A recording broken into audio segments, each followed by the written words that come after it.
judgment allowed. Not on this episode. No way. No. We have 3 ingredients in these drinks, one of which is White Claw. There's no shame here. Hey, Shame-free zone.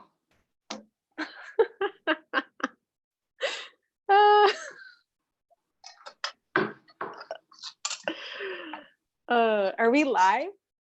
We are just now live. Is it happening? Let's see. It is happening. I can't. Okay.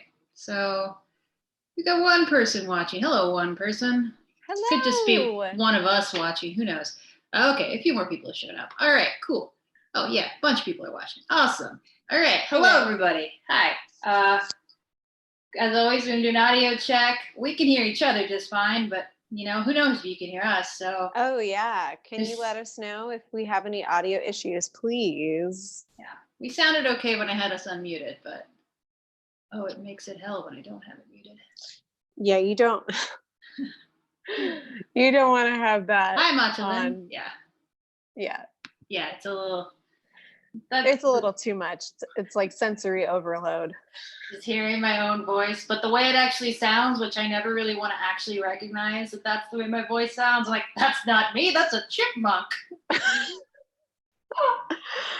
voice is lovely. It always seems like everyone hears their voice lower inside their head. Yeah. Than what it is. Yeah. So it's always a surprise. Yeah, big surprise. Big, wonderful surprise. Like, who is that? They're very high pitched and they sound very nervous. Oh, that's me. Oh, no. Well, one right. way to combat the nerves. Yeah, our audio is good. Thank you. Thank you, everybody. Thanks, good guys. Enough. It's good enough. It'll do.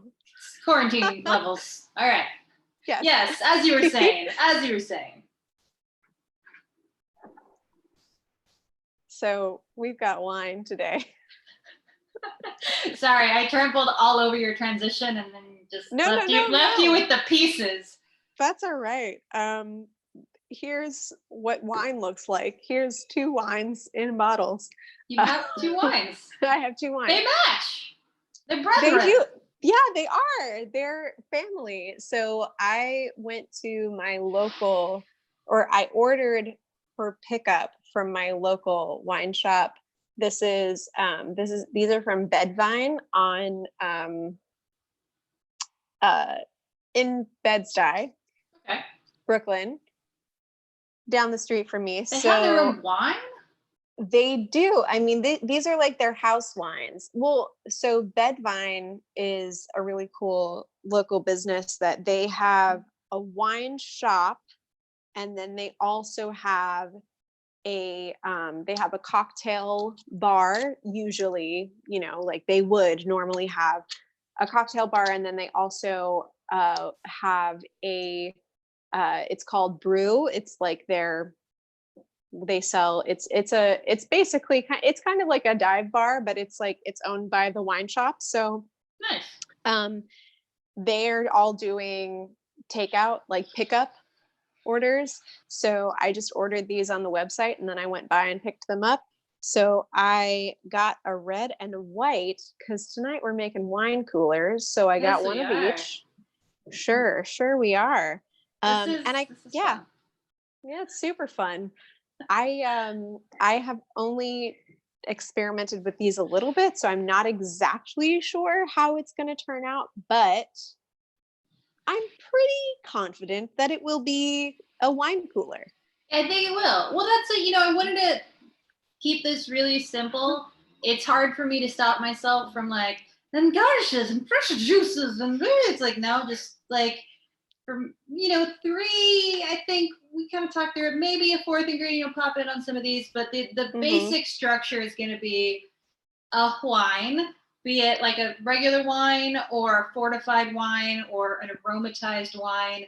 I don't know. Maybe I should explain what that means. A fortified wine is just that. It's a wine where like additional sugars, additional fermentation has been allowed, more alcohol is involved. Fortified wines are like your ports and your sherries. So that's fortified wine. And aromatized wine is usually just a wine that's been infused with something, but it hasn't necessarily had its alcohol level adjusted. So the one that I have is Lillet Rosé. Lillet is a aromatized wine, not a fortified wine. And then obviously just regular wine works. So we've got a wine component. We've got a soda component. Now that can be regular seltzer. I think we both said F that and did White Claws. I got all the flavors. I got the multi-flavor pack. Nice. Yeah. I went with my favorite. The grapefruit is my favorite one. Yeah. And then the third component that we're going to be including this is some sort of sweet fruit liqueur. So, Liz, you've got a couple. I've got a pamplemousse, which is like a grapefruit liqueur. I've got creme de cassis, which is like a blackberry liqueur. And then I've got one of my favorite fruit liqueurs is this St. George spiced pear liqueur. It's really good. It does a lot of work in a cocktail for very little effort. It's got like really nice like cinnamon baking spice profile behind a really like strong pear flavor. I love it. That sounds very nice. So just 3 categories of ingredients that we're going to be mixing, kind of figuring out the proportions as we go along based on how sweet various things are. But yeah. It out.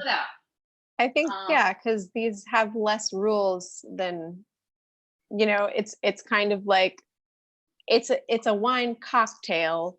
It doesn't have the rules of a cocktail, and it doesn't have the rules of wine. Nope, we're disrespecting both categories with this drink. Welcome to the podcast. Welcome to America, though. That is the history of wine in America. Also that, yes. Before we get started, when I went to get the White Claw, I saw that they have maybe they have a couple new flavors, but I saw that they were releasing new flavors, but one that I saw was they have a clementine White Claw now.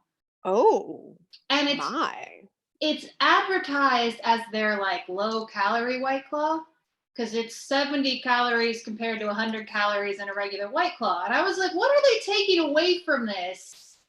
It's already just like seltzer and flavoring and booze. Like, what is there? It's just lower alcohol, guys.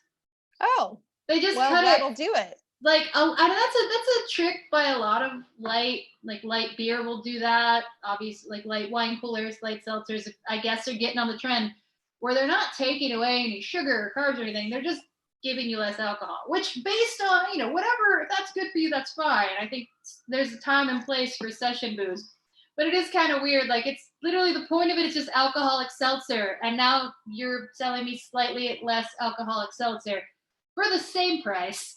You just put more bubbly water in there. Okay. I could do that myself. They were really trying to rip you over, but it's clementine. And I almost did it because I'm like, I'm not paying for that. But clementine. Clementine. But I wanted the mix pack because I wanted options. I'm a mixologist, okay? Yeah. Right. You gotta have options. So we talked a little bit before we started tonight, but we didn't talk about who's going first. I don't know. Does it matter? It does not matter. You know what? How about I'll get the ball rolling?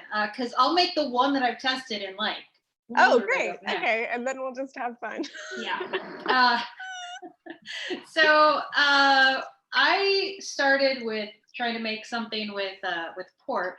Oh, you might recognize this bottle. It's Cockburns. Oh, Cockburns. I can't resist. That's gross. I'm going to stop it right there. Yep. Good choice. Yeah, I've got really scientific measurements on this. I'm just going to go about halfway up with the port. Yes. So this is a ruby port. It's not crazy sweet. It's not quite in the dessert wine category, but it is definitely sweeter than like your standard wine. And like I said, this is a fortified wine. This is 19%. So it's a little bit more of a concentrated flavor. I think as we go, we're going to figure out the proportion to wine and soda that we like. But with the fortified ones, I'm assuming we can use less of this and like more soda versus where you're using just the regular wines. You might want more wine and less soda. I don't know. Fair. Figure it out though. So to pair with my port, I'm going to try some of the creme de cassis. I will measure this ish. I'm gonna do half an ounce, see where that gets me. Okay.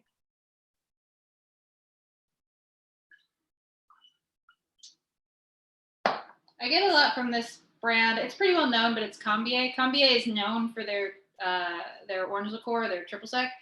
But they make a lot of fruit liqueurs. They're really good and also like decent price points, not crazy expensive, even though they look fancy. And then I'm going to pair this with, I think, perhaps a black cherry White Claw. Oh, yes. I think that's the move. I think that's going to be good. Oh, that looks rich. And now I think I was playing around with this earlier, and one thing that a lot of, even this has citric acid in it. Most preserved, like shelf-stable boozes have citric acid. Citric acid is a preservative. It also will affect the flavor to a certain extent. It's a good stand-in for acids when you don't have fresh fruit. So I do have my citric acid here. I might add a little bit of this. I'm going to try it. And if it's a little too sweet for me, I might add a little bar spoon of citric acid, but I wouldn't consider this a necessary ingredient for this. This would be more if you wanted to like make the base of it and then like show up at a party, I guess, with some White Claw and like a wine cooler base and be like, yo, I'm going to make you wine coolers in front of your face. I'm a mixologist. You can do that. And the citric acid will make it stable. I'm gonna make you wine coolers in front of your face. In front of your face. I don't know. We're all gonna come out of this changed, all right? So there we go. There's just looks just beautiful, dark. That looks intense. Movie. That doesn't look like a wine cooler. But you know what? It sure does taste like one. Wow, that tastes like something that I drank when I was underage. Definitely. probably in high school, like stolen from the beer fridge and hoping my parents wouldn't notice, but like slightly better, like slightly not garbage, because it's not garbage, it's all good ingredients, it's just good stuff made to order. So yeah, all right, nice. I'm happy with that. I probably, if it was just me, I'd add a little citric acid because I want a little taste of that bitterness, but you know, keeping in the, this is where I just have to restrict my desires. Keeping in line with the theme. I'm not going to do it. I'm going to keep it simple. All right. I mean, you can, I think that if you taste something that you're missing in there, you can add it, you know? I mean, I think that's okay. Yeah, you're the one drinking it. Exactly. Just gonna. Just so, it's fine. It's fine. It's your drink. You get to make that choice for yourself, and you've got good taste. So, yeah. It's been a long time since somebody's made me a proper drink. All right, I'm just sneaking citric acid into my wine cooler here on a live stream. What is life? What is Friday? 8 degrees in New York. Oh, it's beautiful tonight. I got all the windows open. I'd be making so much money behind the bar tonight. Don't even think about it. Every nice day, because my restaurant is like half outdoor seating, so in the summer, it's very seasonal. So in the summer, I just look outside, I'm like, I would be, but I'd also be getting my ass kicked. I would also not be relaxed, having pleasant company, interacting with all you lovely people. So, you know, upside, downside. All right. Upside, downside. What you got for us, Liz? Okay, well, maybe I'll start with my red wine to kind of keep it on theme. So this, like I said, this is from my local wine shop. It's the wine that they make or that they bottle. I'm not sure, actually. I mean, it's from Portugal, actually. Oh. Maybe it's just got their label on it. Probably either way, labeling, yeah. It's got the name of the wine shop on it. So you know what? There's nothing wrong with that. Yeah. And I picked it because when I read the description, it said, like dark fruits, cherry notes. So I was like, okay, that's like it's a deep red, but it's kind of fruity. Cause I kind of wanted to stay away from more like the peppery wines and stuff like that. I wanted something that was more fruit focused if I was going to use a red. So I'm gonna start with that. I'm just gonna pour it like maybe halfway of my, also none of my ingredients are cold, so except for my White Claw.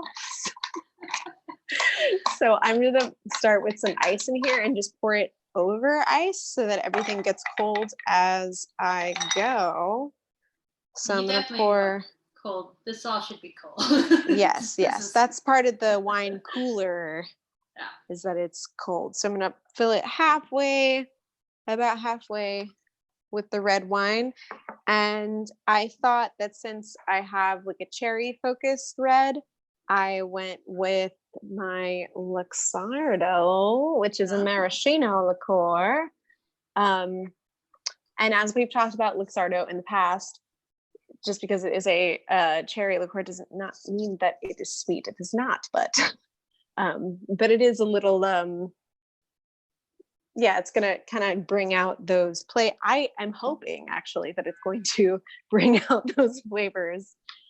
So I'm gonna do, for this, I'm gonna do, I think, like because it's, it's pretty strong. I'm just gonna do a half ounce. What do you think?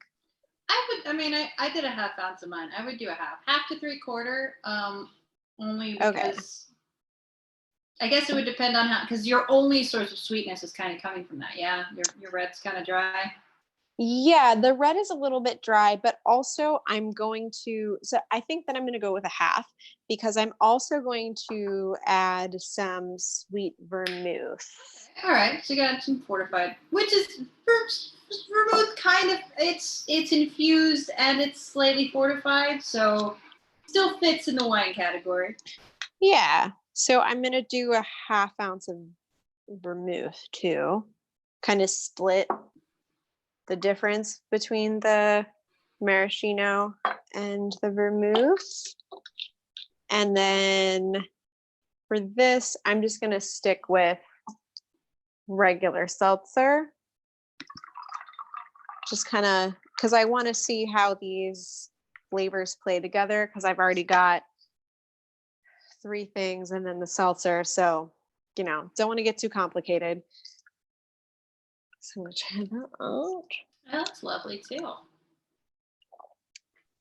Oh, that's nice. Yeah, That's pretty good. Yeah, that's like it kind of, honestly, it kind of tastes like a sangria without the fruit. I was like, well, you're kind of one step away from a sangria. I mean, Yeah. you could throw fruit in there. You could do triple sec instead of the maraschino liqueur is acting much like a triple sec. That's what it's funny because somebody said that they hoped that this would be more of a sangria thing, and what you just did is really like sangria. People put a lot of stuff in, but classically, you're really just building some sort of wine, usually a red wine, but doesn't have to be. Some sort of liqueur is traditionally going in there. Adding sugar is definitely a thing that's popular now, but not necessary. And then fruit. Like, that's kind of it. You're just adding like wine, liqueur, fruit. That's really, that'll get you there. You could add a bunch of stuff in, but that's kind of the baseline. Mm-hmm. And honestly, if you added fruit to this, especially like if you, I would put like I would either go with like a berry blend, or maybe, you know what, I would maybe do apples and oranges in here too. I mean, you can't really go wrong with that, but like the fruit is also going to add some sweetness because this is already pretty sweet. Yeah, I mean, like the wine was like on the sweet side because it was very fruit forward. So yeah, honestly, this really does taste like sangria without the fruit. You could just add fruit to this, and you could tell your friends this is sangria, and they would believe you. Yeah, and you it won't tastes be just giving like sangria. All of that powdered sugar. Yes. I saw a friend make it once. I was helping somebody set up for a party, and I saw a friend make it, and I was not going to be. It was their party, so I was not going to step on their toes over their sangria. But I think they added like a pound of. Are you actually supposed to put sugar in sangria? No. I mean, it's like sangria is one of those things like saying like, how do you make punch? I thought you put brandy in it. brandy, usually you are eating something sweet, brandy, fruit liqueur, triple sec, something sweet's going in. But like a lot of modern, like, Southern living recipes will tell you to put powdered sugar or white sugar. Powdered sugar, I guess, because it dissolves faster. But yeah, so, and I mean, it makes a very sweet punch. Like, I get it. You mask that alcohol, so Mm-hmm. it gets the job done. But I don't think you need it. Don't think No. you need it. I think you can pick the right ingredients, and even if they're cheap, you can still get around adding sugar. I'm actually going to add one more thing and kind of doctor it a little bit because I'm curious at how it will affect it. I'm going to put a lemon, half a lemon squeeze in there, just because I think the citrus will also kind of play up the fruitiness. And I don't know. I mean, I think that lemon actually helps bring out the sweetness sometimes, and just because nobody can taste this, so I just am curious of how it will affect it. I feel like add acid is like my knee-jerk reaction to every cocktail. I think that's the number one thing that is forgotten. We get so excited about like the fruity flavors and the booze flavors and the flavor and the notes and the odors, and sometimes people just forget like, oh, it just probably needs more acid, because acid is kind of the great balancer in a drink. It lets you taste things that you're not necessarily tasting if there's too much sugar or there's too much alcohol. Never downplay the importance of acid. Yeah, absolutely. That actually just brought out a lot of the fruit flavors. Ooh. Hello. There you are. Hi. Hey, sorry. Yeah, I was going to say that actually brought out a lot of the fruit flavors. Yeah. That's nice. I like this. Do you want to do let's move right along. Since we're going, I feel like we're going from like dark to light. Well, I'm gonna go not dark, or I'm gonna go kind of off center here. I'm gonna go to Madeira wine as my base. I'm really excited about this one. This is sort of a fall wine cooler. Probably you could even probably I'm topping this one with the seltzer, but you could probably top this one with a dry cider. I see you all in the chat talking about cider. Oh, fuck yeah. We talked about cider before, but I always want to talk about cider. But I have a medium dry Madeira wine. And then I'm going to mix that with my pear liqueur. And I think I'm just going to do the grapefruit to kind of keep things nice and dry in the seltzer world. So this is going to be kind of a nice fall wine cooler. That sounds so weird, but I'll drink it in the fall. Yeah. It's probably still going to be hot. So So this, if you've ever had like a night, like, I don't know, it's like drinks like a sherry. It is, but it's just very nutty. It's very dry. It's got like a little bit of like a caramelly sweetness, but Madeira it's kind of like an off dry fortified wine. Awesome. I'm going to add half an ounce of my spiced pear liqueur. Spiced pear. Yeah.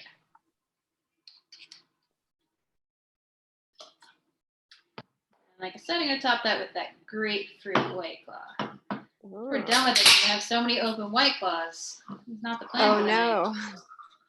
And we usually, when we make these videos, me and the past, we're together. So if we make a couple of extra drinks or, we have some experiments, we have each other to enjoy them. Yeah.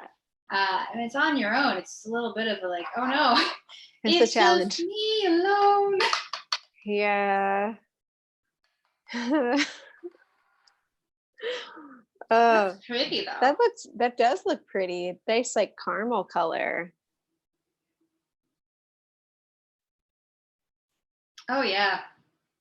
It's really nice. It's got like a nice kind of, I don't know, it's vaguely pumpkin pie-ish, but I think I'm just getting all the baking spices from the Saint Pear. And then the Madeira is adding a nice nuttiness, a nice, like I said, caramelly sweetness. This would actually be a really nice like fall like party punch. This is really I really like this. The grapefruit isn't really showing up, but anybody that's had a White Claw knows that the flavors are kind of a thing you smell, not you don't really taste. Yeah. So I think you don't need that. You could use regular seltzer, but man, that clementine would really make it nice. No, but yeah, whatever. Yeah. I dig that. It's way less sweet than the other one, but it's definitely sweet enough. It looks so pretty. But I don't even feel like this one needs to be acid adjusted because you're getting some good acids off of the wine in this case. Awesome. Yeah, wow, that's really nice. It's got some vanilla flavors to it. Damn, I want to No. try it. I'm really sad that you're not here. I think you'd really dig this one. I think I would Aw. too. Aw. This makes me want it to be like Halloween time. What is it? Okay, so Halloween this year is what? It's on a Saturday, right? And it's on like one of the daylight savings days, I think. So we get an extra hour, or there's like a full moon, or it's all those things. This All the Halloween is like the best Halloween you could hope for as far as spooky coincidences. So Ooh. we really like everybody, please, it's my favorite holiday. Please keep up with your social distancing. Flatten your curves. Oh yeah, so that we Don't can have make a me Halloween. Don't make me do it from inside my house. No, I want to have a Halloween so bad. Guys, Yeah. we got to get there together. And I know I'm not alone in that. I know a lot of you out there do too. So let's just focus our energies on having a Halloween. We got to make it to Halloween. We just gotta. Yeah. I want to be able to, like, I don't know. I was going to say, like, hug somebody. Like, that's not a Halloween thing. I just want to exist in a space that's outside of my house by Halloween. Do you want to hug a ghost? I want to hug a ghost. Please, let me hug a ghost. Help me hug a ghost. You want to hug a pumpkin friend? Oh, I would hug a pumpkin. You could probably hug a pumpkin now. I'm going to get myself an emotional support pumpkin and just hug it. Hug it every day from now until Halloween. Oh, no. Yeah. Aw. Well, all right. Well, you're making all the fancy fortified wines. I mean, I guess it's my turn. I just gotta go back to this is my kind of basic white. I'm glad you're bringing that to the table because I wanted to do the weird shit, but the whole point was doing what you're doing. So thank you for letting me do the weird shit. Right. You're welcome. Always. I knew you'd want to do that stuff. And I so appreciate it because you have very, very good ideas when it comes to that. I had to kind of keep it simple. I didn't really have so many ideas, but just kind of going off of the parameters that we talked about, and you kind of gave me a nice formula to work from. And I was like, okay, all right. So I can get a white wine, fruit liqueur, and some kind of seltzer. We said it could be White Claw, which makes things interesting.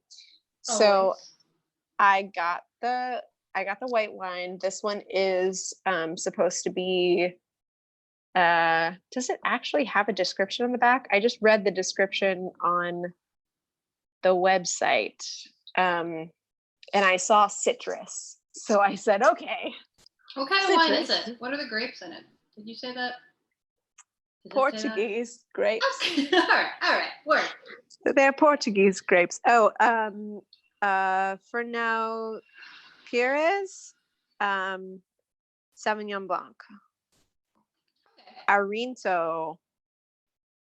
So this is the name of it is okay, that's the brand of it, because the red one is that too. Azulejo.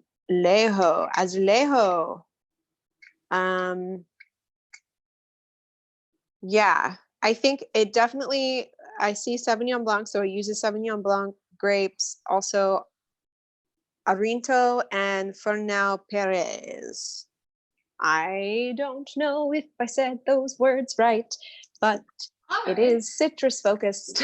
So that's kind of what I went with. So I've got my citrus focused white. Going off the citrus theme, I got some triple sec. Oh, nice. What brand is that? This is cool Valencia. Yeah, it's from Bloomington, Indiana. Oh, that's cute. Very yeah, cool. It is a cute. I like the bottle. Yeah. It is a cute label. I've never seen that before. Nice. Pulp free. Did they advertise that it's pulp free? It says pulp free. That's adorable. There's absolutely no pulp in this, folks.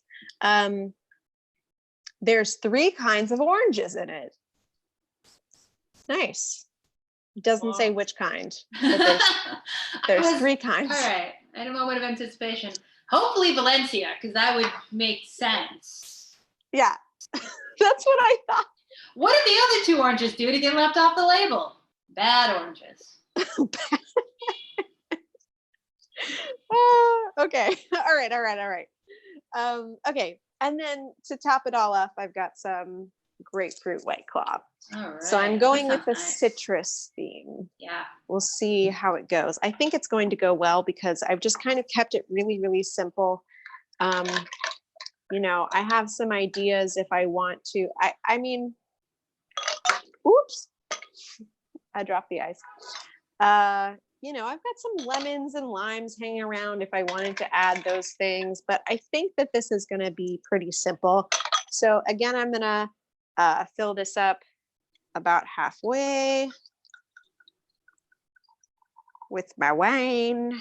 And then I think for the triple sec, I guess since that is the only other ingredient besides the hard seltzer that I'm adding, maybe I'm going to add 3/4 of the triple sec. Unless you tell me that. No. No, triple sec. Well, you haven't tried that triple sec yet, right? No, I haven't. Should I taste a little bit? I would try it and see how dry it is, because triple sec is usually on the dry side, but it kind of depends.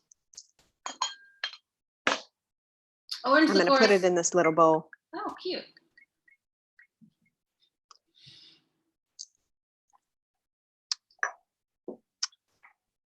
I feel like your instincts are right that you could use more of it, but I don't know. Yeah, it's pretty sweet. Is it? Yeah. Oh. I think so. I don't know. It's hard. I think with liqueurs, it's hard for me to tell if it's, unless it's super, super dry. I'm like, because I just tasted that just now and I was like, oh, it's dry. Oh, it's sweet. But it can't be both of those things, can it? A lot of times I find that it's affected more by the viscosity of something than by the actual residual sugar.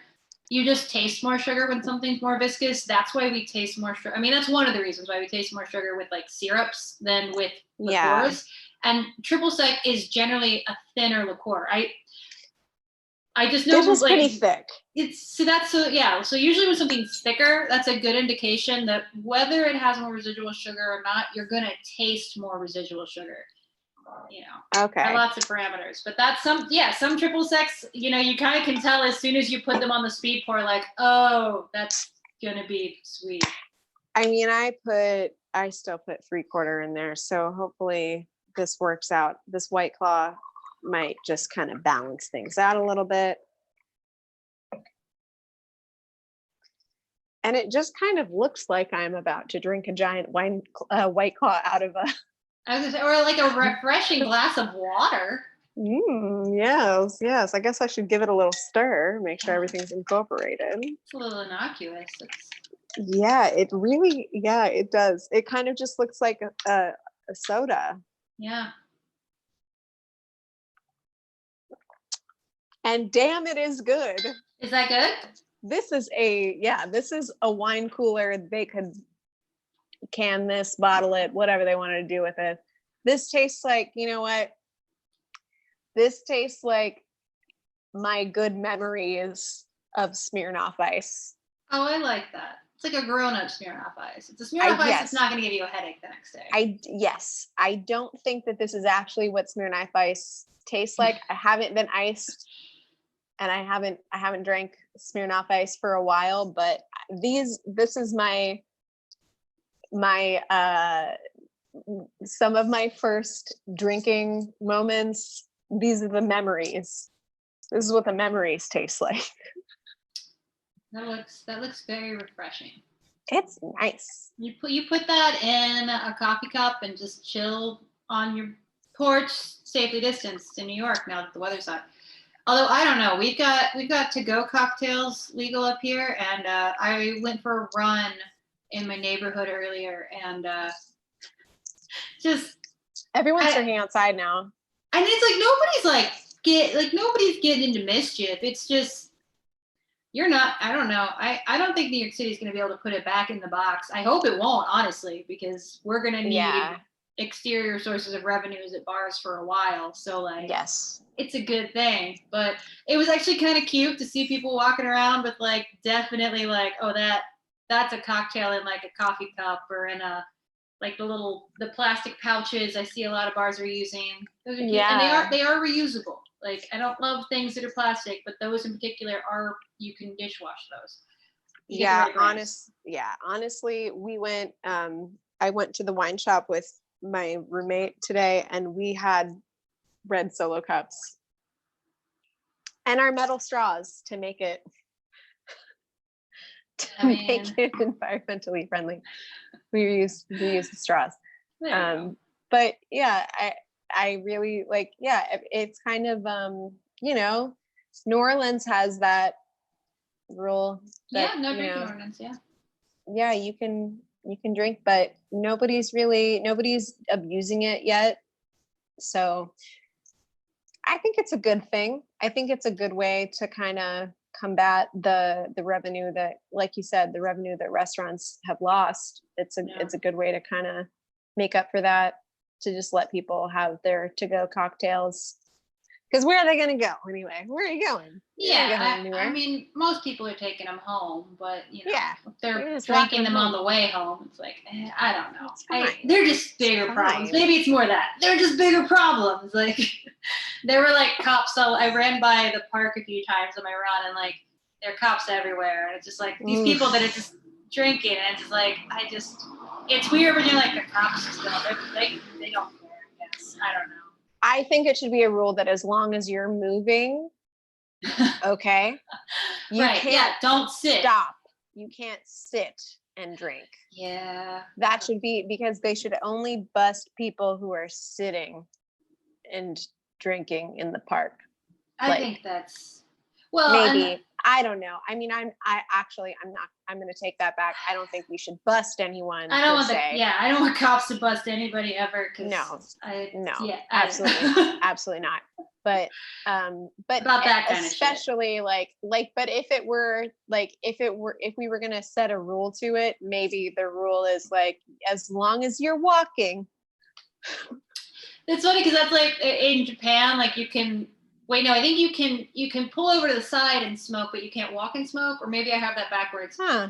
I just know because like the first time I went there, they're like graphics on the ground that have this like little cigarette like walking with his hands in his pockets, but I think the cigarette is also smoking another cigarette, and it said something in Japanese, and I don't smoke, so it really didn't bother me, but it's something about either it's one or the other. I think you can't walk and smoke. You can stop and smoke, but you can't. So I guess it's the opposite. Never mind. And if you are a personified cigarette. Yeah, or maybe it's just that. If you're a cartoon cigarette, you may not smoke a tiny version of yourself and walk at the same time in the streets of Tokyo. Because that's cannibalism. Exactly. That's what it is. It's an anti-cannibalism thing. All right. I don't know. Anyway. Wine coolers. What are you going to drink outside while the world is insane and fuck the law? Well, we got one kind of wine we haven't done yet. I haven't actually tried this one or even really thought it through, so maybe we can just kind of figure it out back and forth. I want to do a rosé drink. Yes. So I've got some actual rosé. I've also got rosé Lillet, like I mentioned before. So this is just. It's like it's a wine that's infused. It's aromatized, so it has like floral elements added to it, and a little bit of it's definitely sweetened, but the content of the alcohol isn't driven up.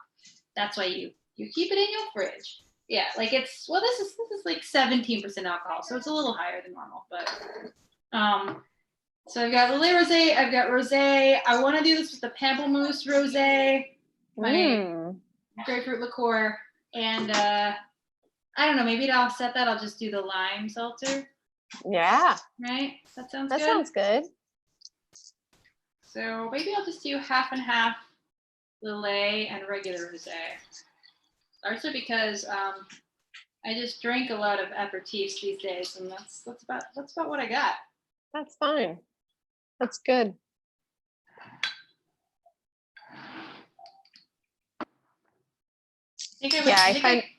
Oh, go ahead.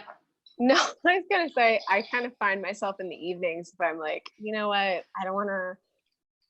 I don't need to get crazy. Like, oh, I've got some Campari and some soda. Like, let me just make a little sparkling aperitif. Like, Yeah. it feels very sophisticated. You know, it's funny when we did our Hemingway episode, there was a little part of me that thought, man, for a dude that was such a known boozer, and a lot of the cocktails he drank were very high alcohol, he also had a lot of favorites that were pretty low alcohol. What's up with that? I'm like, oh, when you drink all day, you have a variety. Yes, Not exactly. that you should, nobody should, I don't want to, I'm not gonna, I was gonna say nobody should be doing that right now, but fuck, I'm not gonna tell you what to do.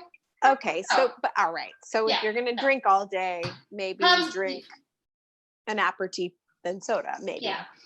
If you're gonna drink all day. Not a doctor, not a life coach, not a bartender. Nope. Not available to prescribe any kind of life advice. Not at all. Yep. Drink maker and a sympathizer. That's what I do. Sympathizer. Right, this literally looks like a goblet of water. All right. Well, here's my goblet. Does not look quite like water. It's a little bit. Your goblet looks nice. Everything, but yeah. So I've got Lillet. Lillet Rosé, regular rosé, a little bit that same half ounce of grapefruit liqueur, and I topped it with some lime seltzer, White Claw. Wow. What are the results? That's lovely. That is just light and refreshing, and it's not very sweet. Nice. It's like a nice little tang from the lime and the grapefruit, but yeah. And this is another one where you could throw some, like, I don't know, my first thought was like melon balls because they're cute, but like you could throw some fruit in the bottom of that and it would be just like a great, like you could build the base and then add the seltzer last and it would be a great summer sangria. That'd be gorgeous. Like no makes other than just pouring bottles, you know? Yeah. Yeah. Oh, I don't know. That might be my favorite. So I think that might be my favorite. I think the first one is most like an actual wine cooler from memory. It's very sweet, it's bubbly. The second one is kind of cool and weird, and it's an off-season wine cooler. But this is the quintessential, like it's basically a spritz. You know, we talked about that in the episode. All of this stuff is nothing new. Like the idea behind a wine cooler has been around in cocktail culture forever with spritzes. It's just, you know, something that you can have shelf stable and ready to go. Nice. Well, cheers. Cheers, virtual cheers. All right. Well, I'm gonna hop over now to the live stream. The 4-second delayed live stream, or 20 seconds, I don't know. 20-second delay. That's all right. I'm gonna see if y'all have any questions, any comments. Yes. Just gonna make sure I didn't miss anything up top. I remember seeing this was it popped up about boat drinks. I know that we haven't really talked about like boat drinks, tiki culture, any of that. I mean, we kind of touched on it in a couple episodes, some of the figures and developing that. I don't know. We could definitely do an episode specifically around like I love like the history of the zombie is just really cool. Like and how many of those drinks changed. And it's a weird combination of like post-war mentality and there's some actual cultural involved, but there's also a lot of appropriation involved. It's a weird moment in cocktail history that is still very prevalent, very important. Oh yeah. It's kind of important to recognize all elements of it. So I would definitely love to come back and do just, you know, full on like. Yeah, that'd be cool. How should we feel about tiki cocktails? I like that. No. Okay, so somebody said, what kind of wine do you recommend for vegetarians or vegans? There's an app that's called Barnivore that is specifically for beer and wine, and will generally tell you if a wine or beer is registered as vegan. Now yeah, I will That's say awesome. the big thing, because I know a lot of people are like, why wouldn't it be? We've talked about some very specific instances where it's not, like with Pachuga spirits. There's a chicken breast Right. dissolved in it. That's the whole thing. But a lot of a lot of the reason that wine and beer won't end up getting the vegan certification is about its filtration methods. Isinglass, which is a fish bone derivative, is used in a lot of beer and some wine.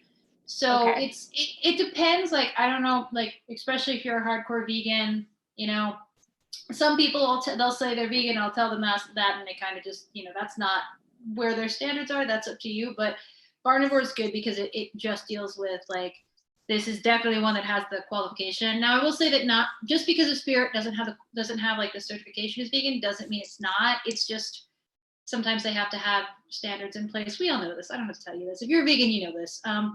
But yeah, I think Well, it's a I think good. it's interesting. I didn't know that. It's something that I never thought about. But now that, I mean, of course, now that you mentioned it, I'm like, okay, yeah, because a lot of foods that, like most foods don't specify if they are vegan or not, unless they are like making a point, we are vegan. Yeah.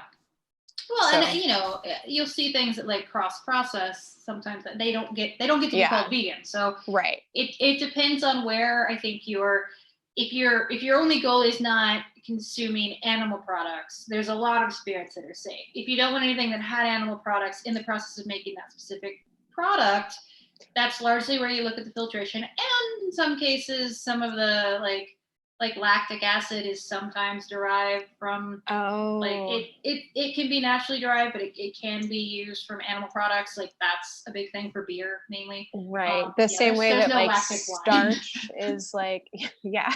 Ew. Yeah, Milk really gross. wine. Mm. Oh no. I hate that I Yeah. said Oh, that. but I mean, I guess that makes sense to me because like, a lot of starches, like just like kind of general starches used in baking or whatever, don't really specify, but like, unless it's like on potato starch, it could be made from like the same kind of thing that gelatin is. Exactly. Yeah. Yeah. Well, and gelatin's another one of those like commonly used filtration agents that pops up, and if Yeah. it's used in the process, if if that's the line you draw for yourself, I totally respect that, and that's what I. Yeah. So That's Barnivore is awesome. a good index of like beers and wines that have obtained the certification. I also Nice. think, because I've had this problem behind the bar where I just want to know about a product before I put it in my menu, wherein my bar is located in Bushwick. People ask. So I always want to know what to tell people. Most Sure. companies, especially if you're dealing with like local products or smaller brands, just shoot them an email and ask. If you really like it, ask. Like, they will. Companies that are vegan are happy to tell you, and they're not that they're pretty open with that. I've asked a couple companies in the past just to verify that, and a lot of times I'll get the same sort of legwork, like, well, we haven't put it on our label because it's hard to get, or there's loopholes to jump through, but yes, there's no product used in it. Like, there was a apple liqueur that we used that, because it was produced on a farm area, it could not call itself vegan, even though there's no slaughtering of animals. It was more of like a sanctuary, but they harvested eggs, and like that kind of got them out of that like ability to say they were vegan. But for my concerns, I'm like, okay, there's no animal products in this, but any customer that asks, I can also pass on that information. So I think it's always good. If you really love something, like if you can't find the information out there, ask them. They should tell you. All right, what else we got?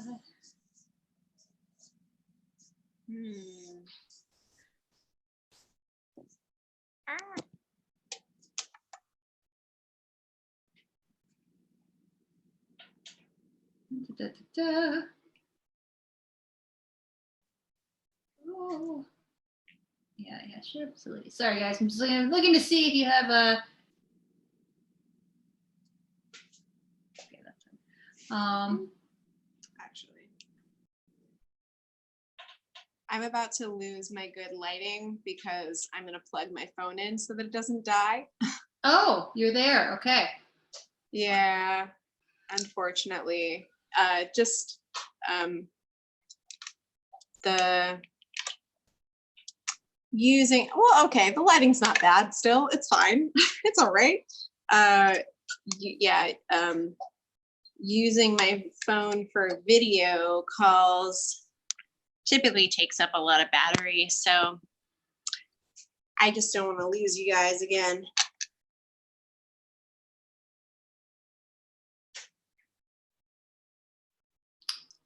All right, I don't see. Oh wait, are you planning to do any more episodes on people famous for drinking? Churchill, Yeah. Mr. Willard, Sinatra, Elizabeth Taylor. Oh, absolutely. Yes. We're gonna do a continuous. Sorry that took so long for me to find questions. I got lost in your very interesting conversation, people out there, and just became one of just the readers of the comments. And oh, oops, I'm supposed to be talking. Yes, that's gonna be a whole series of episodes. So we'll definitely like Hemingway's not the first, not the last. I really want to come back around to Dorothy Parker. Dorothy Parker is a fascinating figure, and I mean, if you were like a woman in a certain time period and you like gained the respect of your male colleague drinkers, I think you had to be a certain kind of woman and a certain kind of drinker. I really want to come back to Dorothy Parker. But there's definitely a lot of the people you mentioned. I mean, they're not all like, some of them are problematic characters, but I think they're worth talking about in the history of alcohol. We've got to talk about the people that were famously drinking it. Humphrey Bogart. I love Humphrey Bogart. I mean, also fall in the same category, man of his era, but I'd love to talk about some of his stuff.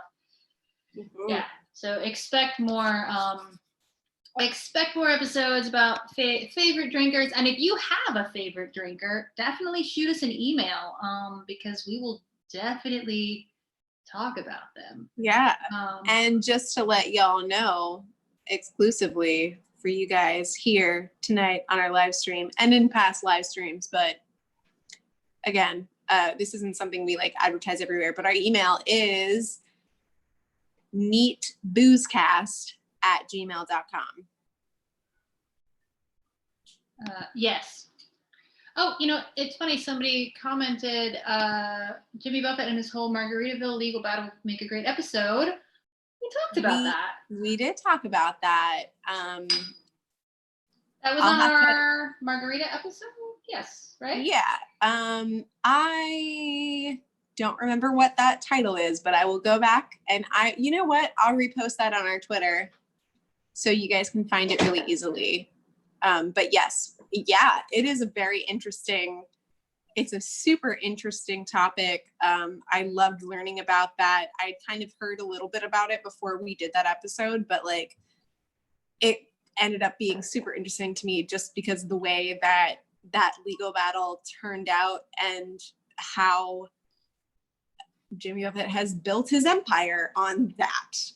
Like that is why he has been so successful. Yeah. I mean, gosh, if you could build a brand on just being chill and like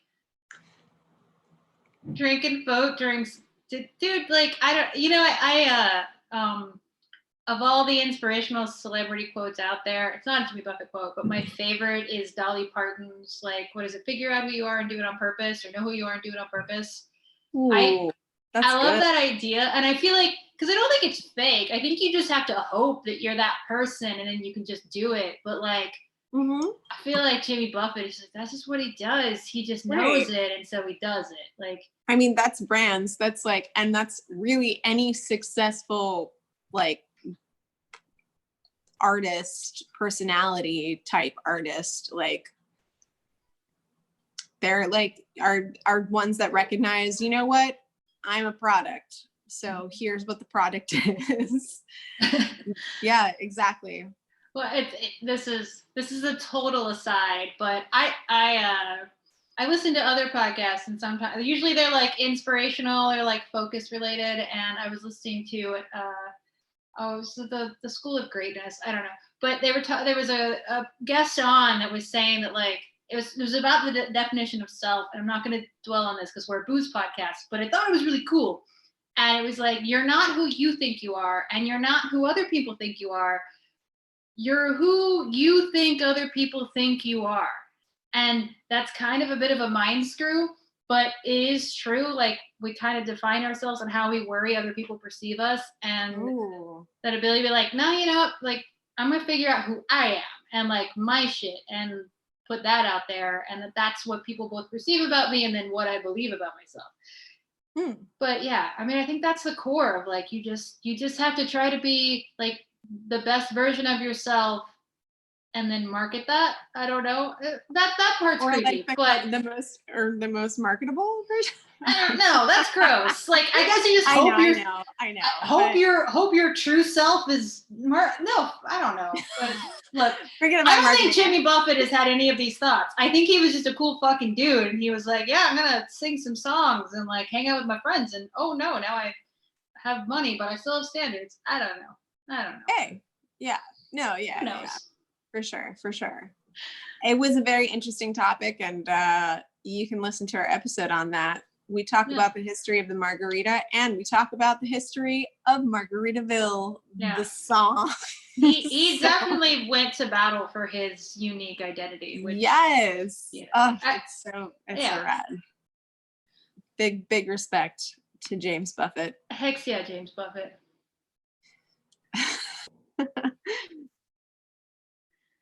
We got some more questions. Let's see. Any other questions? People, I'm really glad that other people love Dolly Parton. Isn't she good? I love her. She does great things. She's Really. also one of the main like donators to the current vaccine research we have, right? That's just something that Dolly Parton's gonna put on her resume, I guess. She's just a great person. She's got a good track record, and I just like her a lot. She's got a lot of quotable moments. She's just an icon. Yeah, I really like her. I do too. We all can. Let's just have a moment and recommend that or say that we all like Dolly Parton. All right. What would you recommend? Sorry, I'm repeating the question. What do you recommend mixing with mead? Okay, so mead's funny because to me it's a much maligned spirit. We did an episode on mead where we mixed with some local mead, and we're very lucky that Brooklyn has a meadery, like a cool hipster meadery that we can go to. Yeah, a couple. Yeah. Oh, that's right. There was more than one in our direct neighborhood. Yeah, we went to Enlightenment Wines. Yes. Meadery. And the thing about mead is that what we learned from our visit there, and I don't know, that episode was a while ago, but mead is very different. It can be sweet, it can be dry, it can be hoppy. It has the versatility of beer, really. So yeah, you can do a lot. It can be sparkling, it can be flat. Someone says I suggest mixing mead with D&D because obviously. But I think that if we're talking about, now I will say I have been to many a Ren fair, and the mead that you're usually encountering there is a little on the sweet side.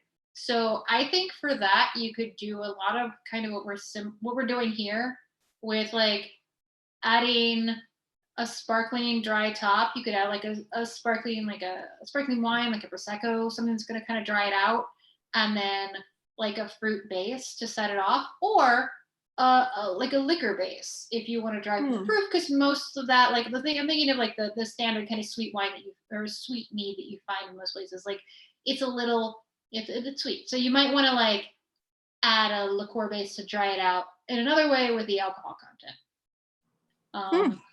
But that's the thing. Like mead is a whole category that we don't really give as much focus as I think we should in our cocktail culture.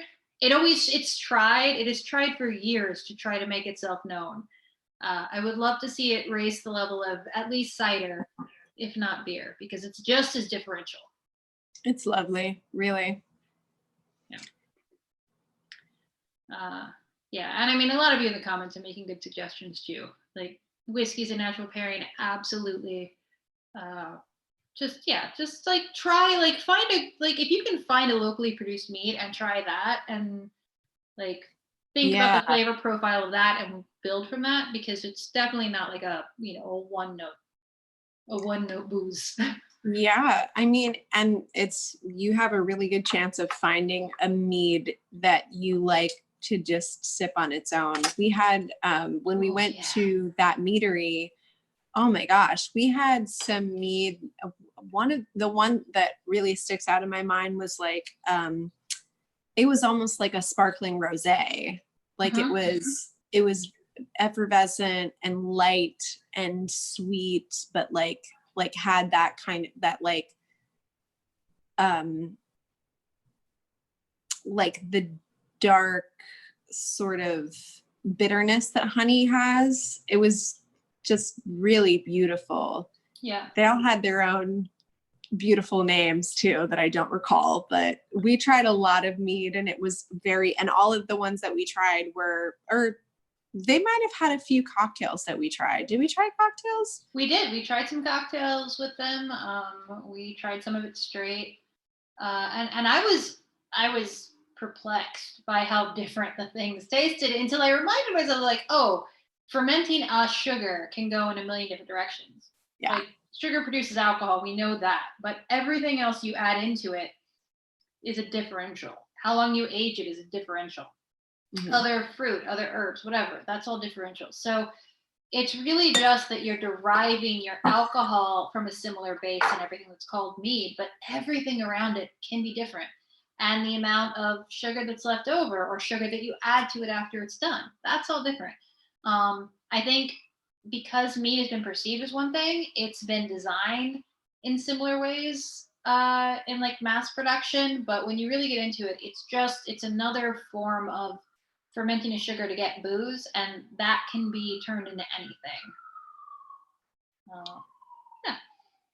Nice. Yeah, so it doesn't have to be like super sweet, like, I don't know. I just to say Renaissance Fair.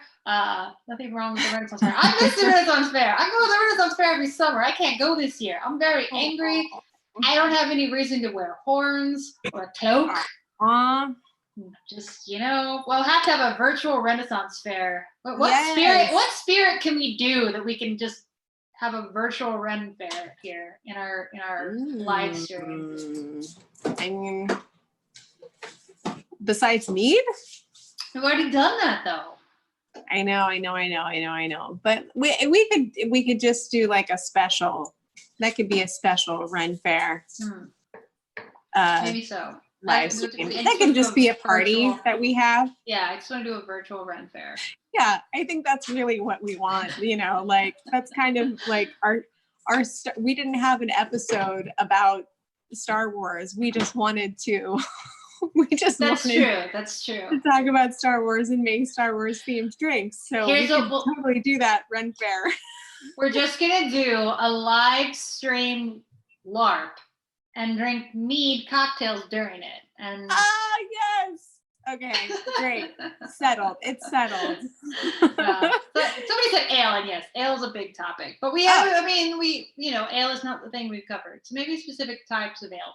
Barley wine. Barley wine sounds very medieval, even though it is a specific category of beer that I really like. Yeah. There's some things we could talk about. Yeah, we got some time. Yeah, we'll think about it. And Jennifer makes a great point. We don't need a reason to wear horns and cloaks. I just, could wear it anytime. That's true. Who knows if I haven't been? You don't know what I do here by myself all day. All right. I'd be down.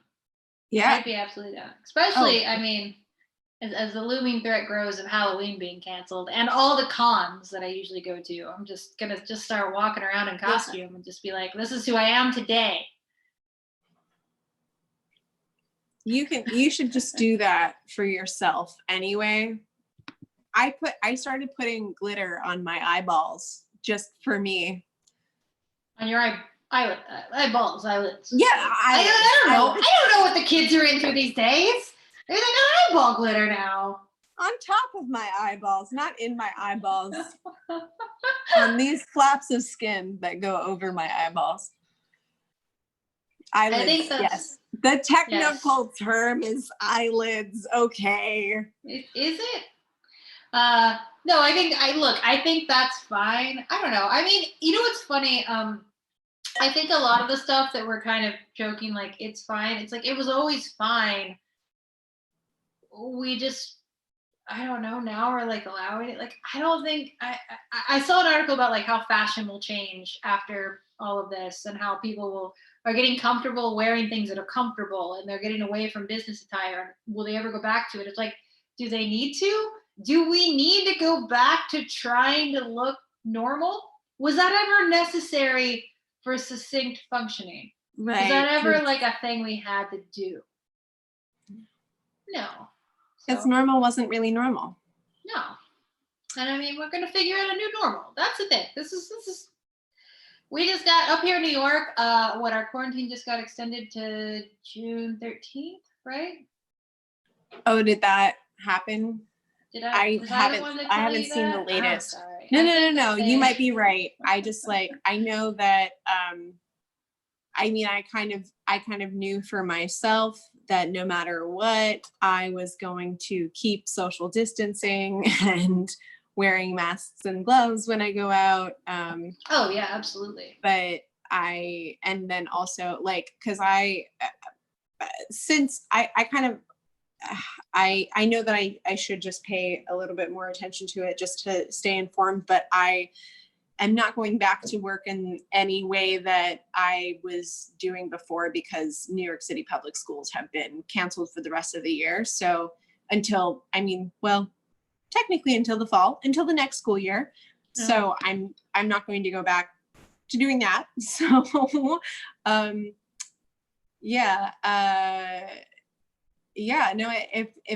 hadn't heard as of this morning, and I didn't check since this morning, but I hadn't heard anything new if Cuomo announced something. But if you heard something, it's June 13th. Our pause expires today, the New York pause, but it's like the part that is the social distancing, like businesses staying closed outside of essential businesses, all that has been extended until June. Good. Which honestly, we all knew that was going to happen. Like nobody was thinking it was going to change, but it is official. And it was like I had that moment of like, oh, another month of this, but like I don't know. I mean,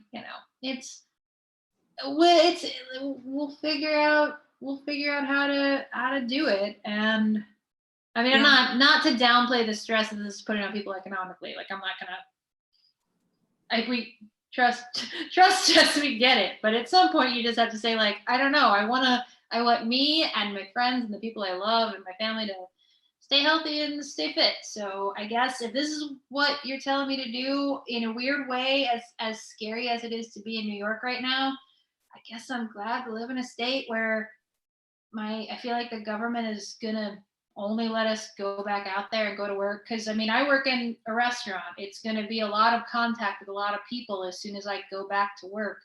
I hope that they'll tell me to go back to work when it's safe. Yeah. And I'm gonna trust them, because what I'm not gonna get anywhere doing the opposite. Right. Yeah. I'm not in a hurry to go out and socialize with people and be in that kind of environment yet, because it definitely, until like the numbers improve, don't think it's safe. But but that's where we're at. Yeah, that's where we're at. So we've at least got another month of these live streams coming. So I saw somebody ask earlier if we're gonna keep doing Friday, Saturday live streams or what. I think you mentioned that you want to do a Jackbox thing. Jackbox is great. I love it.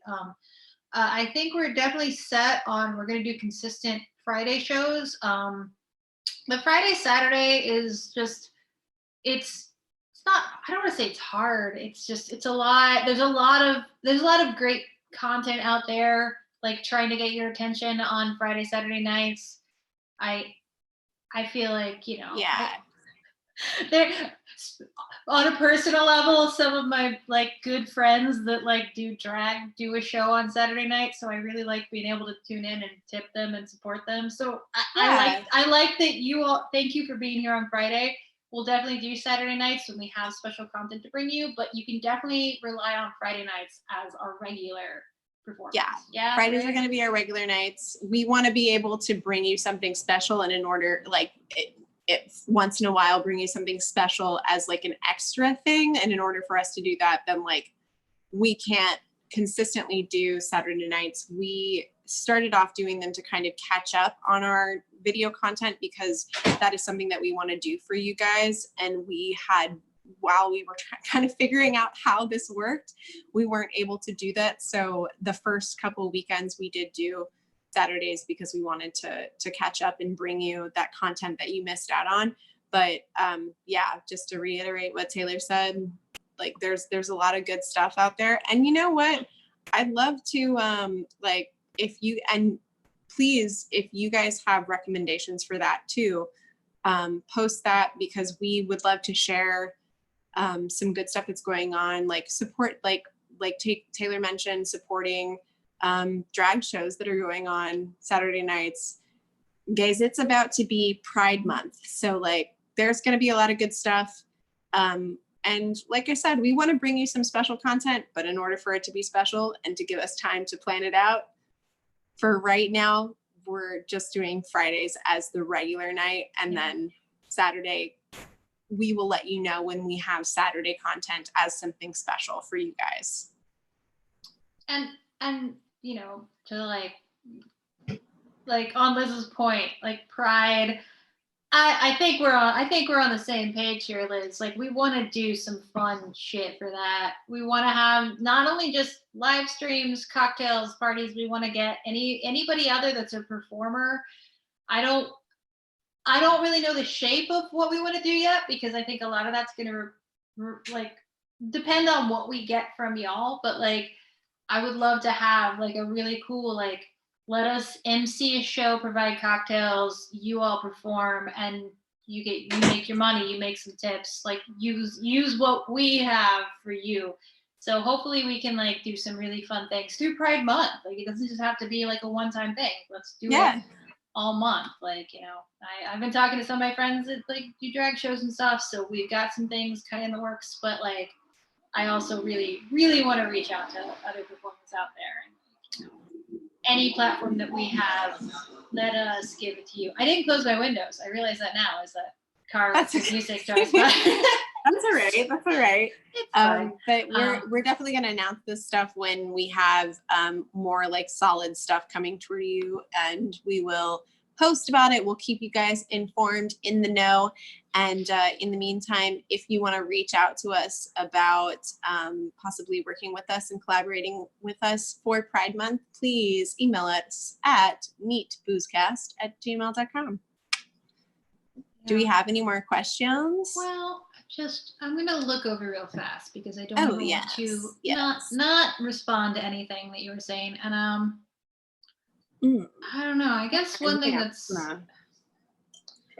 bumming me out is a lot of you. I know a lot of people went back to work around the country today, and a lot of you are working in situations that aren't great. So I don't know what else to say to you guys other than just to commiserate. Like I've seen legislation going around where like even if you don't come back to work, you can't like they can stop your unemployment because you don't want to go back to work. But I think that there's legislation there that will protect you. Like asking you to come back to work in unsafe conditions is not okay. Like, look, and I've had to come to terms with this recently because I'm out of work. I'm making money. Like it's hard, but like I've been broke before. I've never been dead before. So like one thing I've worked with, the other thing I can't. Like you got like just take care of yourselves. Like if like I don't know. I'm not I'm not good at this stuff, but like I just want you to be safe and I want you to protect yourself. And like, if it means you gotta be that asshole that says, look, I don't want anybody in this fucking restaurant if they're not wearing a face mask or if they're not respecting my space, like, make demands for yourself. Like, I don't know. Like, you just don't let Yeah. these companies take advantage of you. It's a messed up time right now, but like, nobody should be forced to serve people in mass quantities right now. Like, Yeah. because you have to, because of the money. Like, you should, that's just, I'm sorry. And if you can organize with the other people that you work with and try to get something going, because that's like, you know, I mean, the bottom line is like people complaining about their services not being back on, basically like they want service people to go back to work. Like, they need people to be complacent in that. And, you know, obviously this is a very nuanced topic, because in some cases, like, you don't really have a choice. Like, you have to go back to work because you have to provide for yourself, provide for your family.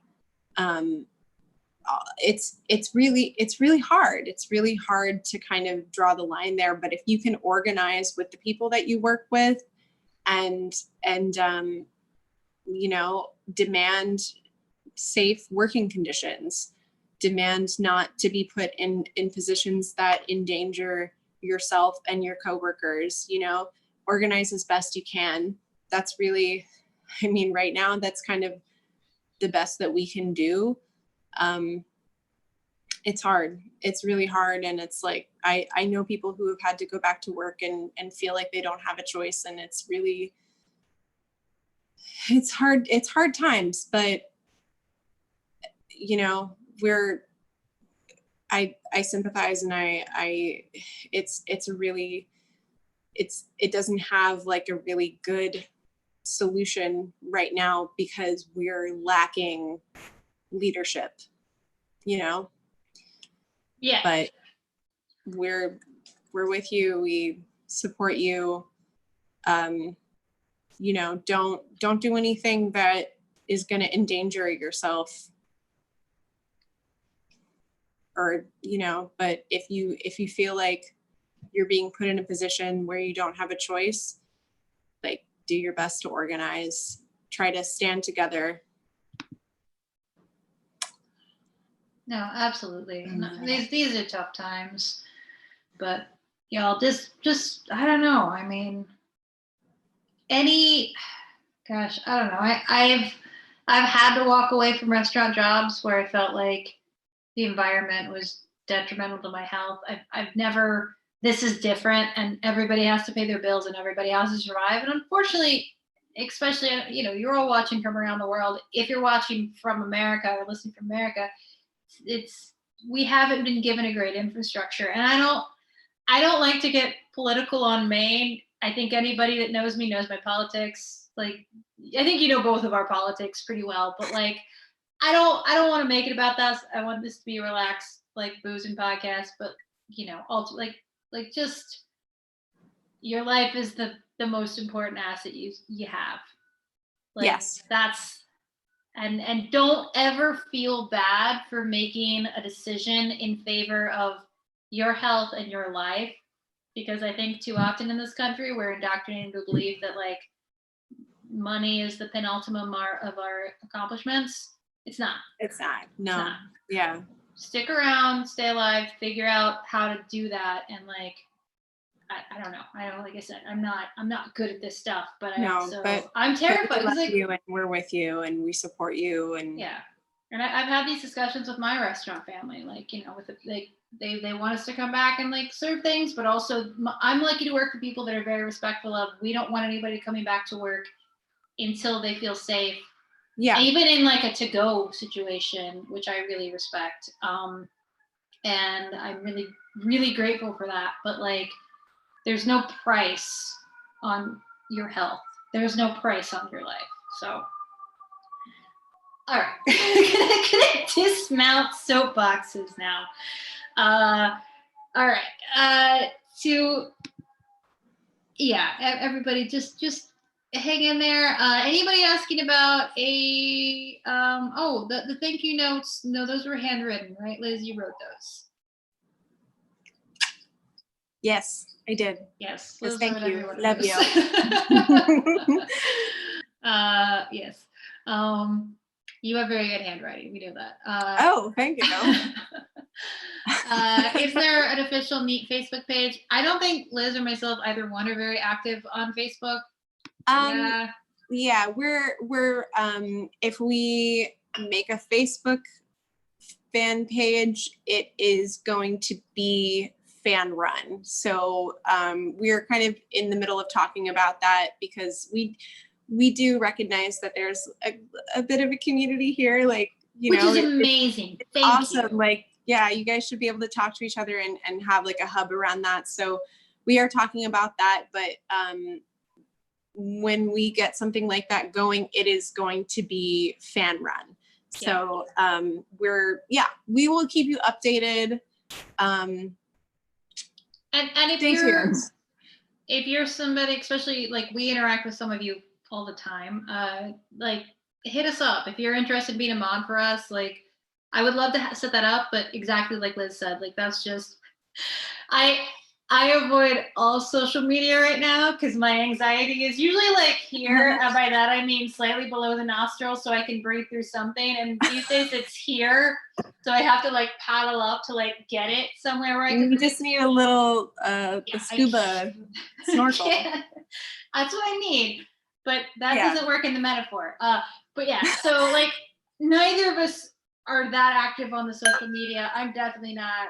But I would love for you all to have a community talk. I see you all talking to chat. I think that's so fucking cool. So we will definitely try to facilitate that, and definitely like some of you, you know who you are. You know who you are. Hit us up if you'd be interested in being a mod, because I think that'd be cool, and I would love to have that, and you know, be able to know that that exists. Yeah. Not necessarily something that we can like manage right now. Yeah, but yes, absolutely. We really appreciate that you guys like to talk to each other and have a community there. So that's definitely something in the works. Thanks for asking about it. All right. Anything else? And then we're gonna do some sign-offs. I'm just gonna look at this last bit of what you guys are talking about. Yeah, Pride stuff, definitely. Email us about Pride stuff. Yes.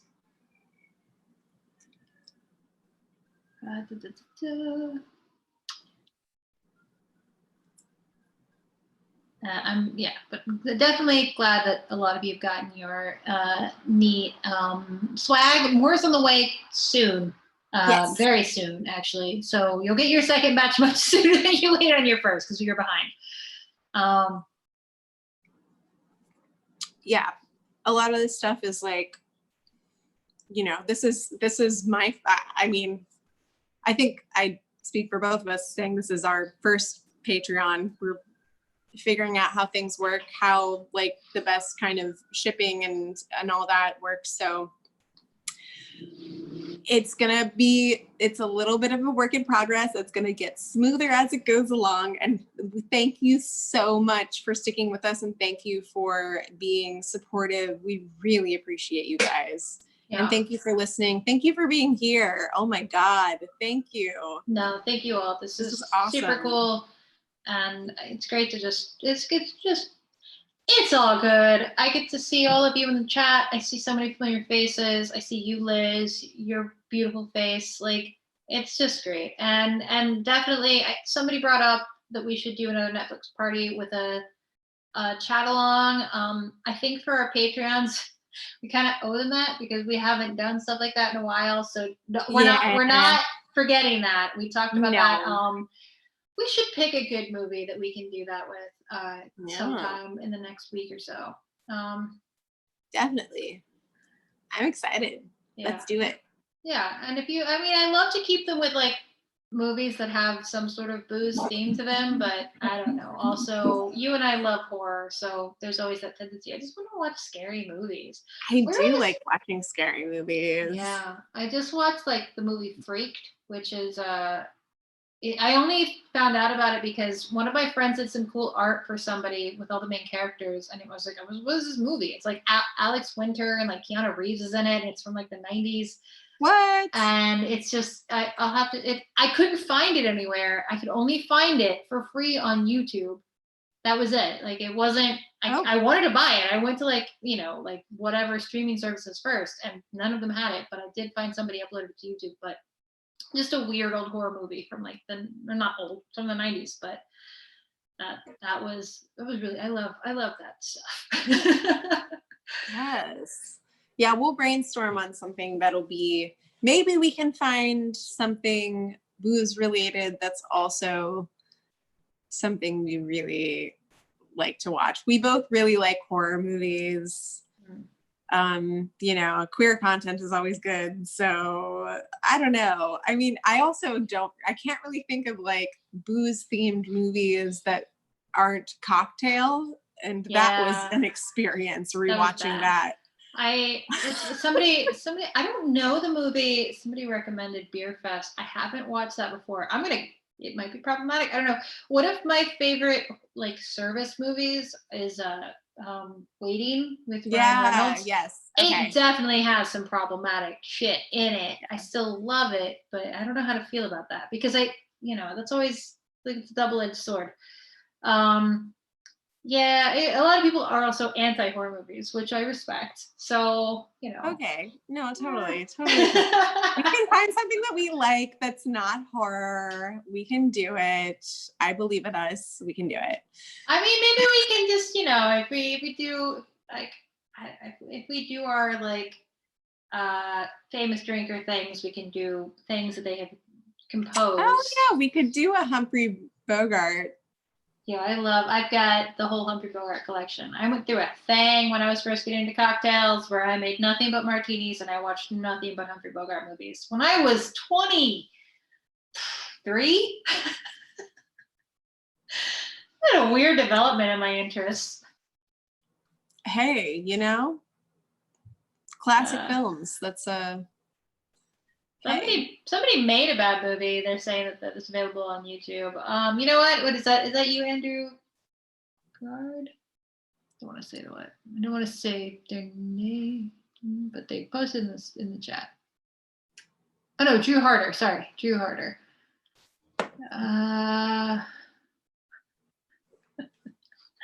Well, all right. If any of you made movies, we'll check them out beforehand. Oh yeah, that counts. Yes, Casablanca, definitely. Coyote. I would actually, you know what? Maybe this is a good movie because Casablanca, Coyote Ugly. Yes. Movies that take place in bars. Okay, maybe we can watch a few episodes of It's Always Sunny in Philadelphia together. Who knows? Any movie you could think, like Roadhouse. Gosh.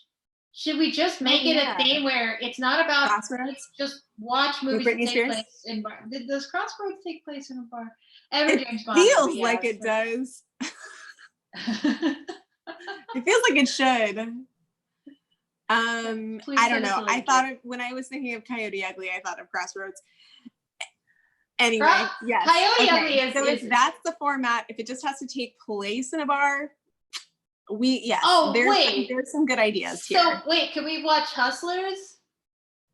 Yes, that was the new Jennifer Lopez movie, right? Oh my god, absolutely! I will watch Hustlers. I am forever mad that she didn't get an Oscar nom for that. She deserved it. She deserves everything. Jesus Christ! That of all the movies, that was a great movie, but. Why did Jennifer Lopez not get an Oscar nod for that movie? I'm angry about that. Shaun of the Dead. Yeah, Shaun of the Dead takes place in a bar. Oh, this is great. Thank you all. Thanks. Yeah, I love this. Okay, yes. Movies that feature bars heavily. That is our goal. Does Deadpool fit into that? There's a bar in one. there's a bar in it. Hey, we're gonna get real loose with this definition. If there's a bar in it, there's got to be a bar that features. There has to be a bar scene in it, a scene that takes place in a bar, and maybe an iconic scene, maybe a footnote. We'll see how stretchy we get with this theme. I love this pantheon we've got so far though, like Casablanca, Shaun of the Dead, Hustlers. It's great. Coyote Ugly. At World's End. I don't Broad think I've strokes. seen that. Yeah, that's just any movie. Showgirls. Oh, God. Showgirls is fucking brilliant. I would love to live stream, well, to watch along Showgirls. That movie. And you know what? While we're on it, fucking oh no. Where is my brain? Where is my brain? Where is my brain? Patrick Swayze, Jonathan Leguizamo. Problematic movie, but also a beautiful movie. What is the movie called? Help me out, folks. My brain is dead. I'm just gonna let somebody answer this. 'Cause You know what I'm thinking of, right? wait, Patrick Swayze. Patrick Swayze and Jonathan Leguizamo. Iconic movie. Y'all I mean, know. Dirty Dancing? I don't know. No, To Wong never Fu. mind. To It's Wong the- Fu? Yes, Do you drag? yes. Okay, yeah. Oh shit, absolutely. Wong Fu. Priscilla Queen of the Desert. Well, yeah, To Wong Fu is right. But Priscilla Queen of the Desert is also like, All of them, Can't all of say them. category. We're gonna, you know what? But- There's so many. There's just like once. You know what? The lid to Pandora's box to this conversation. I just want to acknowledge was Coyote Ugly. So maybe we should start there. somebody said it should be boy movies about alcoholism. I don't know. I mean, here's my I was having this thought earlier because I'm Let's gonna be avoid honest, like downer. should we avoid downers? Yes. I don't want to watch something that's a downer, but I don't think it's I think it's pretty disingenuous for us to have an alcohol podcast and not like recognize the fact that this is a drug and it's good and it's fun and it's delicious if you deal with it properly, but it also has a lot of downsides and I don't ever want to shy away from that. So if it's a movie that has those themes but is also like a movie that's we all want to watch, I'm okay with that. I'm never going to try to sell you something and just be like, it's wonderful, it's delicious, it'll change your life. And like, ha ha ha, alcoholism. Like, no, that's not It's me. also it's also a Yeah. substance. Yeah, for sure. Yeah. So I don't know. Like, I don't ever want to shy away from it. But we've talked about No. it. We had our Dry January episode. We're always going to talk about that because anybody that's not talking part about of it. that is disingenuous. Yeah. Yeah. Especially, yeah, absolutely. So yes, no, we would definitely, those themes are okay. Just we probably want to stay away from downers because we do want to make this like a positive space and a truthful space, but a positive focused space. So Yeah, and I think, I mean, honestly, too, like a lot of the movies we've talked about, you can't talk about Rick and Casablanca without the fact that, like, hey, if you just calm down and maybe didn't drink a lot, you could resolve the situation a lot sooner. for So, sure. like, For sure. Yeah. drinking is a problem and a antagonist as much as it is just a feature in a lot of these movies. Yeah, so thank you all for those suggestions. That's great. Somebody making a list of these. Well, I'm trusting my brain, Liz. I don't know if that's the best thing to do, but Oh, when you go back on the video through we can YouTube, look at this. we'll look at all the comments. We'll look back on all the comments and we'll make a list of these because these are fucking great suggestions. Can I say that word on YouTube? Do they care? Have we cursed before? Well, then we definitely cursed before, and we're also not monetized. Like, we don't get money off of this, so we can say whatever the fuck we want. I watch a lot of YouTube. I go down YouTube holes, and people are like, "Oh, I don't want to lose my monetization." I'm like, "Ha ha, bitch! We don't have any monetization. We do whatever we want. Okay, Also just for you." We're cursing just for you guys. Yeah, nobody cares because we're not monetized, so we say what we want. Yeah. Awesome. Okay. All right. So Anything you else? guys seem to be saying that Discord is better than Facebook.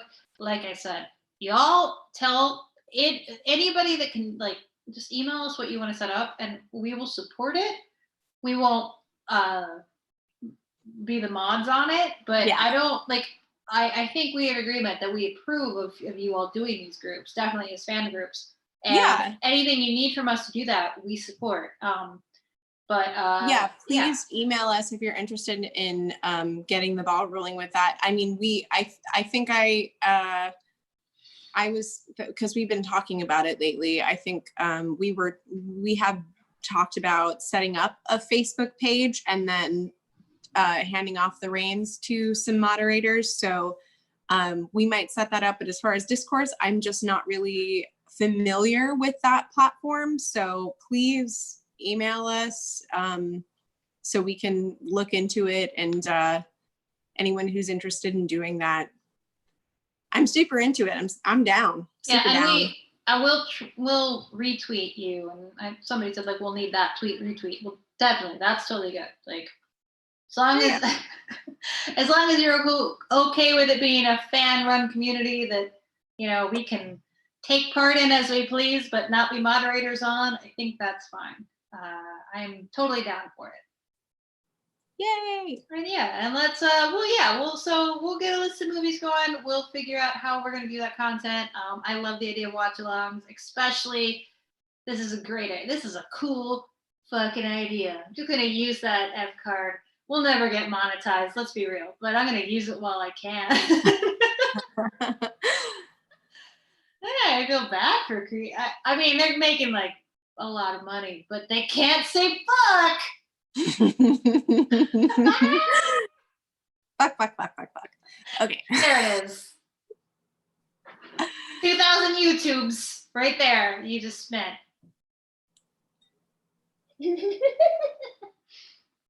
All right. So I think this will be the end of a Friday Night Live stream. Yes. Thank you so much for sticking around. Yes, I see a lot of you offering to set up stuff right now or eventually. So yeah, just keep in touch with us. Hit us up on our email. Tweet at us. We'll get back to you. We'll support you. We'll retweet you. Absolutely. If you're like me, I will occasionally drop in when I feel like I am mentally prepared to view both praise and criticism, but not have it like a thing I have to deal with every day because I'm also a human and that's fair. So absolutely 100%. All right. Thank you all so much. This has been great. We are definitely excited to see you same time, same place next week. And we're coming up on June, so we'll have a whole program of fun stuff for that. All right. Yes. I've been Taylor Smurl. And I've been Liz June. And this has been Neat. All right. You all are beautiful. Wow.